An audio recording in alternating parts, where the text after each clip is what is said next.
দেওবাৰ দিনটোত বৰ বিশেষ কিবা থাকক নাথাকক খানা প্লেন এটা থাকিবই। তাতে আজি নিমন্ত্ৰণ ভাগ আছিলে পংখীহঁতৰ ঘৰত, আৰু সেইজনী পংখী ৰাস্তা হেৰাও বুলি আগতে ৰখি আছে। আৰু ভিডিঅ' ক্ৰিয়েটৰ যে মোবাইলটো হাতত থাকিবই। পিছে পংখীহঁতৰ এইটো ঘৰ কম মেহেল বেছি লাগিলে। এই যে অসমীয়া চিৰিয়েলবোৰত দেখায় ডাঙৰ ডাঙৰ ঘৰবোৰ, ঠিক তেনেকুৱাই।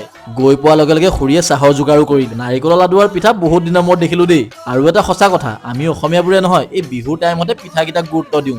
পিছে লগত আজি মানসো আহিছিলে নহয়, এই যে কমেডি ভিডিঅ' ক্ৰিয়েটৰ। দুটামান ভিডিঅ' বনালো তাৰ লগত। কিন্তু মই বোলো এইবিলাক কৰি থাকিলে নহয়, খানা কি বনাইছে খুৰীয়ে। আচ্ছা, মই গৈছো আৰু গাহৰি নবনাব, এইটো হ'ব পাৰে জানো?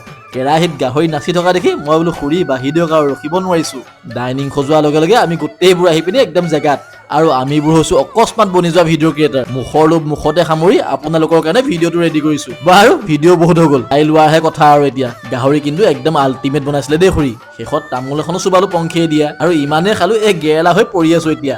আৰু একদম শেষত মানসৰ 1/4